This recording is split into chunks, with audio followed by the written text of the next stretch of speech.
what does it mean? What does it mean to be a mindful listener as a parent, as a dad? You know, I always say when it comes to mindful listening, you want to listen to understand and not listen to know, right? You want to listen to understand and not listen to know. Because honestly, we're all guilty of this. When my children talk to me, especially my son, because he's 12, my daughter is 2. But when my son talks to me, sometimes I'm listening to know because like I feel like I already know what he's talking about. I already know the root cause of it. And that is the exact opposite of mindful listening, right? If you want to practice mindful listening as a dad, um, you really got to listen to understand as if you have no clue what's going on. And sometimes we know, obviously, but sometimes we don't, because sometimes all we know is the top layer. And I've been stressing this a lot on my Instagram page. Um, we want to know more than the top layer. There's like a lot of bees buzzing around me right now, and I'm grounding. I don't have socks on, and I'm just like gonna just let it happen. We'll just see what happens. Low key scary. But anyway, they are like going to town on these flowers all beside me. But anyway, so yeah, we gotta like listen. We gotta basically listen to get to the third layer. That's how I think about it. So like, for example, my son gets in the car yesterday, and like I can clearly tell something's wrong with him. So I'm like, yo, I'm like, what's up? I'm like, what's going on? And he's like, nothing. Boom. Instantly, when he said nothing, in my mind, I'm like, okay, I already know what these could be. Something happened in school, or something happened with his mom. Like, I'm already thinking I know what's going on. And so I'm like, Caleb, like, talk to me. What's going on?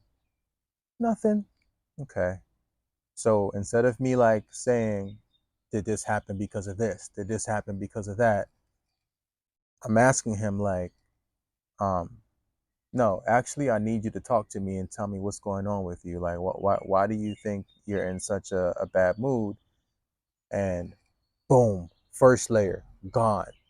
Second layer, well, because my mom never lets me play the video game on the weekdays. And the first day she does it, you come pick me up earlier than normal. So, like, the thing about it is, how do you, as a parent, not let that um, A, get in the way of the communication? Because the first thing I wanted to say was, well, damn, like, you mad because I'm picking you up early and you didn't get to play a video game, right? Knowing damn well if I was 12, I would feel the same way.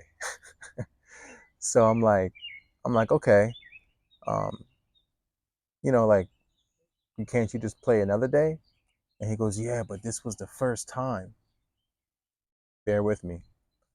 Boom, layer 3. I go, so what was the importance of that? It being the first time. And he goes, I just feel like she never lets me do this. So now I'm really breaking down the barrier of, this is why I'm looking upset. This is the excuse I gave you, to now this is the deeper reason, right? The deeper reason is he feels like his mom never lets him do this. So the frustration wasn't because I picked him up 30 minutes earlier than normal. It was because he feels like his mom never lets him play the video game on a weekday. So this is a good example of like, if I would have just gotten in the car, if he would have gotten in the car and he would have been upset, and I would have said, what's wrong? And he would have said, nothing. Boom. I could have started listing 5 things that I would think was wrong. Or replay it over. What's wrong? You like came like early and my mom let me play the video game. Well, is that such a bad thing? And I could have just kept going on, not mindfully listening and not asking like questions after questions. That's another thing we got to do. When we mindfully listen, this might sound kind of productive, but like you got to listen, but you also got to actively ask questions because I could see a scenario where layer two would have been the end of that conversation, right? So I would have just went on with the night feeling like, oh, he's sad because I picked him up early and he doesn't get to play the video game, right? I could have like, and that could have made me feel like, damn, like you choosing the video game over me, right? I could have left it at that, but I asked, tell me more, like what's going on with that? Boom. Third layer is, you know, he feels like his mom. He's frustrated with his mom because she doesn't let him do that often. So obviously we have a conversation about that, and he knows the rules, all the rules, and but he's a kid, so like it's not my job to like rule with an iron fist and say rules are rules, that, because that's just like going to enforce like that he has no autonomy. This beat is like right in front of my foot. Okay, cool. Hey man, I'm your brother. We all is one out here. I appreciate you. um yeah, so like it's not my job to forcefully like enforce the rules. It's my job to just let him vent and explain to him how we feel this is beneficial to him.